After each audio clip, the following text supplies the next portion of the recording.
So during the past couple lectures, I've said again and again that these ancient Islamic empires were, centers of learning, that they were very wealthy, that they were very cosmopolitan. I've said that, but I haven't gone into any kind of detail about, what's the evidence of that? What were they doing? This whole lecture is about what they were doing, sort of Islamic societal achievements, if you want to call it that.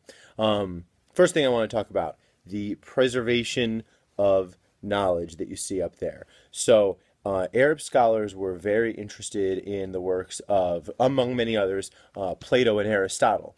Again, as I've said before, this era of history in the Middle East is going on at the same time that Europe is falling into the Dark Ages and having like medieval times like we went to the other day, and Europe is not particularly interested in Plato and Aristotle. So the works of those two, for example, the works of Socrates, Plato, Aristotle, are all lost in Europe. They don't know about them anymore. They just forget about them entirely. But these guys do not. Their works, along with many, many others, are preserved in a library in Baghdad called the House of Wisdom. There's a picture of it over there. And many years later, when Europe, starts to come out of their bad times, they sort of rediscover Plato and Aristotle through the House of Wisdom and the efforts of these empires here. So the fact that we know who Socrates, Plato, and Aristotle are today are due to them for preserving those guys. They sort of protect them during the bad times in Plato and Aristotle's home. They preserve many other texts as well. They create algebra. Algebra. The root words for algebra are Arabic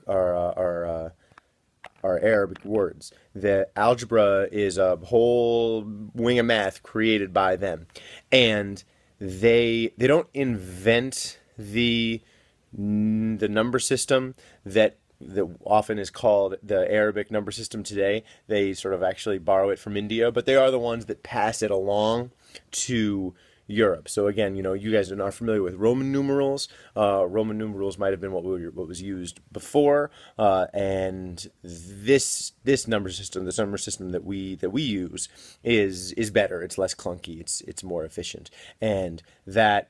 They don't invent that, but again, they sort of pass it along, right? They're trading not only in goods but in ideas. And then they have other scientific achievements that you can see and write down for yourself. They are very good at astronomy. They make great advancements in the study of medicine, navigation with their little invention down over there. And then they have some very famous historians also, including one who's got an interesting theory. You can see it on the bottom, that history is cyclical, right? That empires, societies, that everybody sort of goes through these cycles of, an empire or a civilization or whatever will sort of start, will grow, and then will sort of decay and go back down. That's a sort of natural cycle of history, which is an interesting idea, maybe one you might want to have an opinion about. Let's turn now to some of the great literature that's produced under the Abbasid dynasty. So first off, I'd like you to look at the poet Omar, whose name is up there and whose picture is over there, the very scholarly gentleman. He is a sort of very famous, the most famous poet. You got his book, right over here. And there's a gajillion quotes from him. There's a gajillion, very, very beautiful poems from him. I just picked one that's sort of emblematic of his larger themes of life and the nature of life. You see the quote right up there, right? We come from dust, and with the wind are gone. Of all the travelers on this endless road, no one returns to tell us where it leads. There's little in this world but greed and need. Leave nothing here, for you will not return. Very interesting. What's the main idea of that? What is he talking about there? Think on that. And then another thing are the Arabian Nights.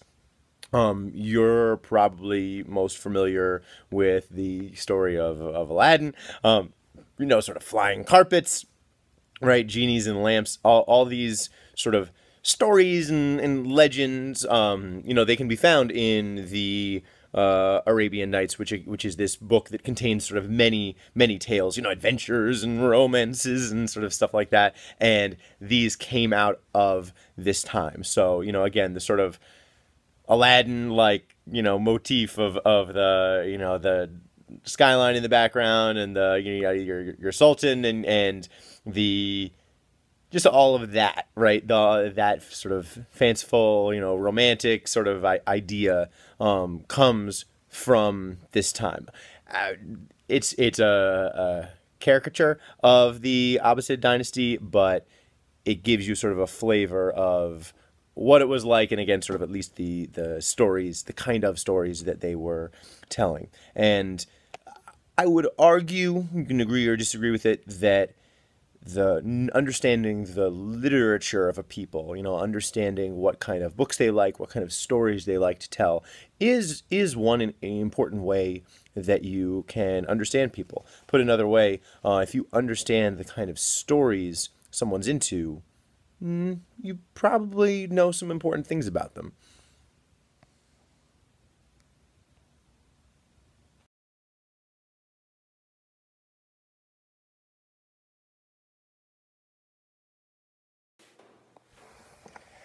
And last but not least, there's quite a bit of very beautiful art and architecture produced during this time. The one thing that I'll just highlight is the Great Mosque of Samarra. I don't know if I gave you the definition of mosque. I just sort of assumed you knew it, which isn't good on my part. A mosque is essentially a sort of a house of worship, a church for Islam, right? That's what that is.